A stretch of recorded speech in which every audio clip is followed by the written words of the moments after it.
Hey, Inside Crypto fans, welcome back to another Bitcoin Weekly. We talk about Bitcoin and everything else going on the blockchain. Let's get started with today's stories. Bitcoin currently over $70,000. The perception of blockchains amongst VCs seem to be changing. How the massive inflows of funds into the Bitcoin spot ETFs have changed the digital asset landscapes. This is a story you want to listen to. 6 ways the halving will impact the Bitcoin landscape. Chinese mainland-based equity firms file for Bitcoin spot ETFs in Hong Kong. New NFT Bitcoin Handheld will launch at $500. All these stories and more on today's episode. So let's jump straight into Bitcoin's price. So yesterday, at the start of the week, right after a long weekend here in Taiwan, I woke up and Bitcoin was above $70,000. Probably about midday here, would have been about really early morning. American time would have been just typical start of your work morning in Europe, and Bitcoin above $70,000, currently at $71,287. And of course, fantastic news.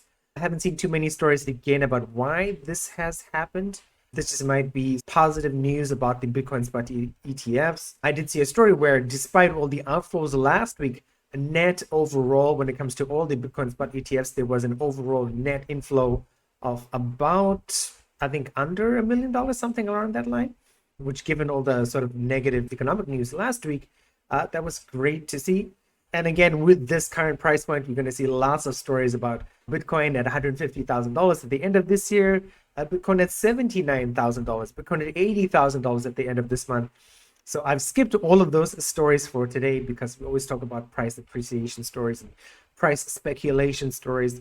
If you want to speculate, please leave a comment down below. Others, I'm not going to. Fantastic news for Bitcoin. You can worry a little bit less about your portfolio, of course. Though with Bitcoin being at $71,000, you're going to see Solana hasn't come quite up to that close to $200 margin just yet. Ethereum at $3,600. It might be a little bit less today.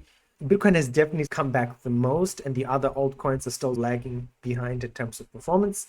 With that being said, let's move on to today's first story. Ethereum Layer 2 blockchain Lightning secured $6.2 million in funding during an extended seeded round. Why I chose this story as well is because I've seen last year and even at the beginning of this year lots of stories about how there's not a lot of VC money in crypto anymore. A lot of companies, a lot of VCs who did bet on crypto in 2022, 2023 lost a lot of money, or they didn't earn enough money to justify that to the people who would help them raise money for a fund. It makes sense, and this sort of indicates like perhaps VC perception is changing with Lightning's $6.2 million raise. That being said, it is still very muted. What does that hold for the future? I think it still is going to be a very difficult landscape if you are a crypto company, unless you're doing something really fantastic or really new.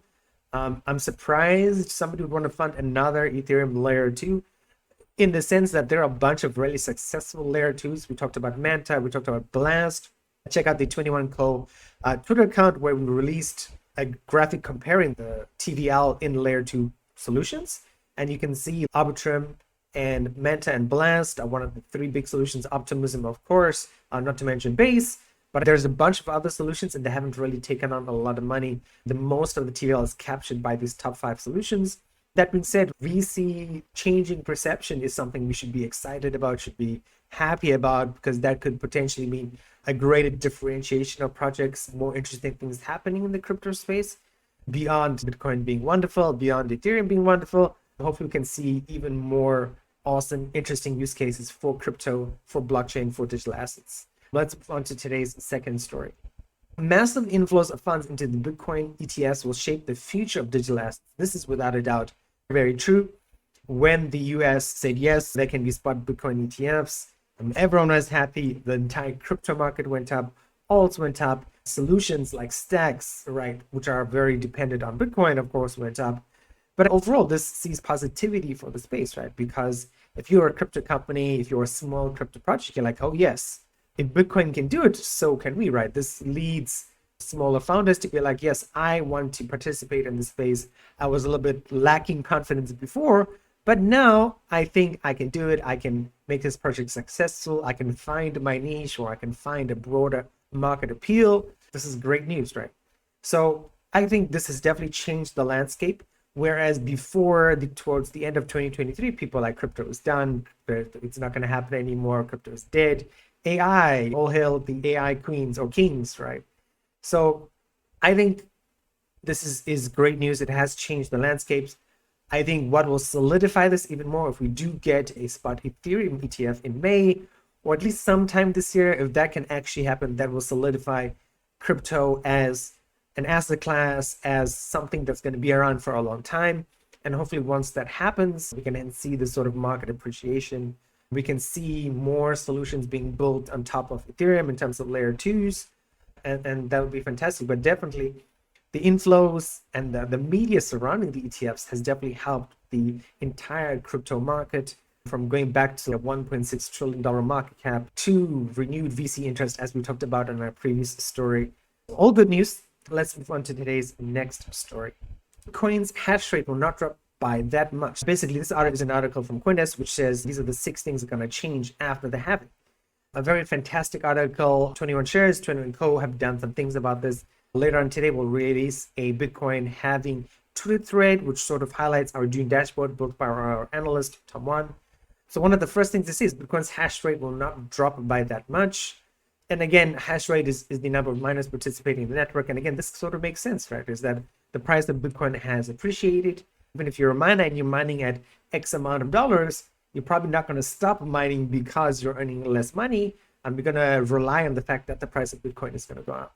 So there's 6 big things here. I want to try and go through all of them. So we're going to talk about these very quickly. All right, high-cost miners will be forced to upgrade fleets.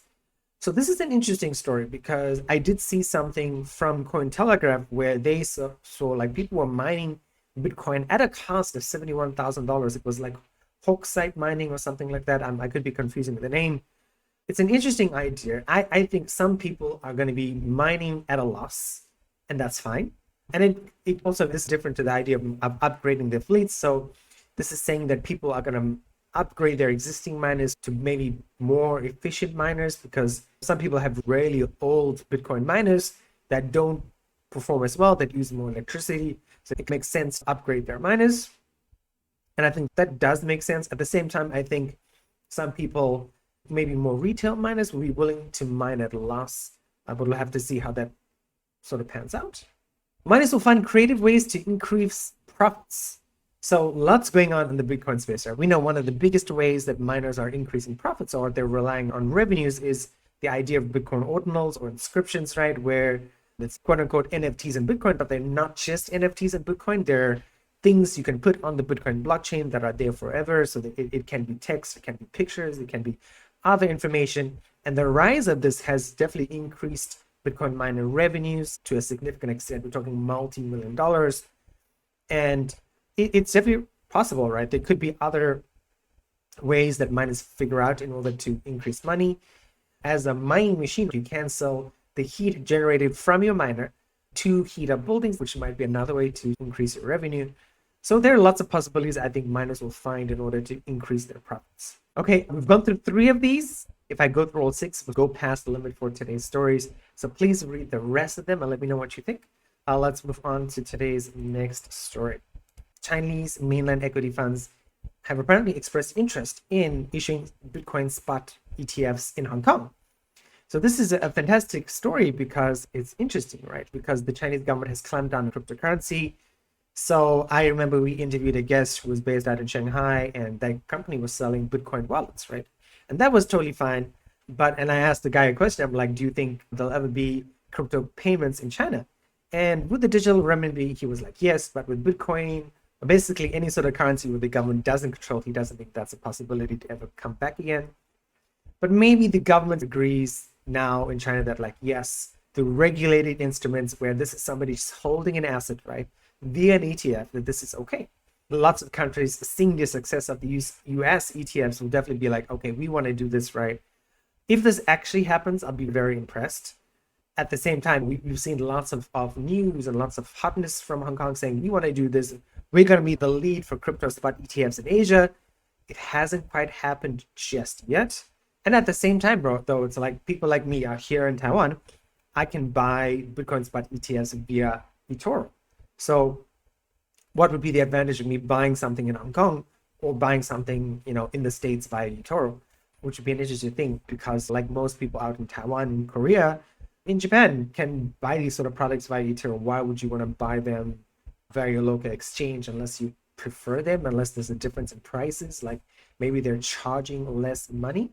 That could be a possibility, but we'll have to see to find out. If you'd rather buy a Bitcoin spot ETF in Hong Kong, let us know. Let me know if you live in Asia. Comment down below, and let's move on to today's final story. Today's final story is from Kotaku. So this is definitely not a positive story when it comes to crypto. Kotaku is a bunch of gaming outlets which are very negative when it comes to crypto, unless you're a crypto gaming outlet. But it says, new blockchain handheld announced will likely cost $500. Yeah, apparently people are still trying to make NFT and Bitcoin related products.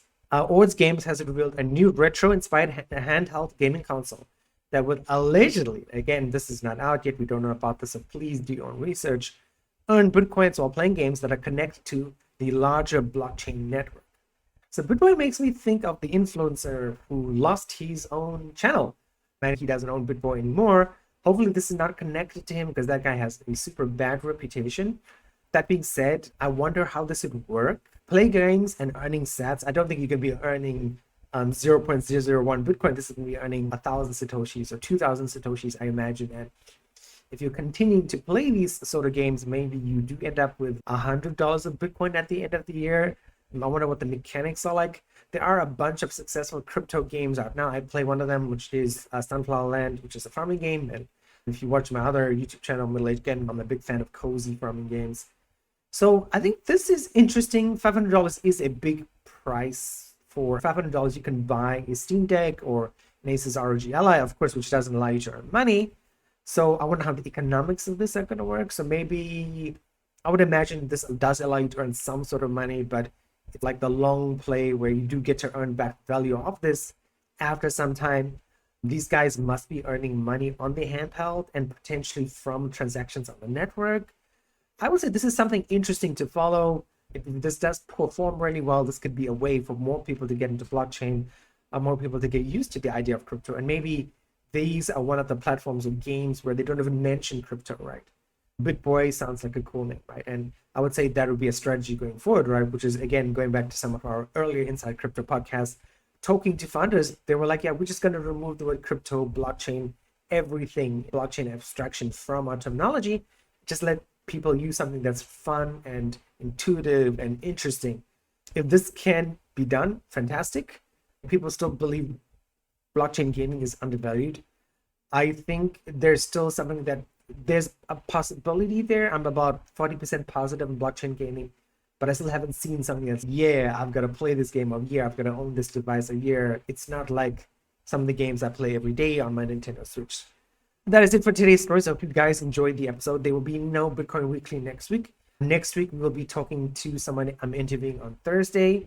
So keep an eye out for that. And I have another interview lined up for May. So April and May's guests are done. If you have a suggestion, maybe your boss or a friend or someone who's doing something really interesting in blockchain or crypto, please contact me, Korean, CRIN at 21co.co. I want to say .com for some reason. As usual, thanks again for supporting the shorts, right? Don't forget to check out 21 Shares as well. Check out Inside Crypto as well on TikTok, on Instagram, on Facebook. 21 Shares is also on Instagram now. Check out the videos there. And as usual, I appreciate the support. And thanks again, and see you guys next week, same time, same place.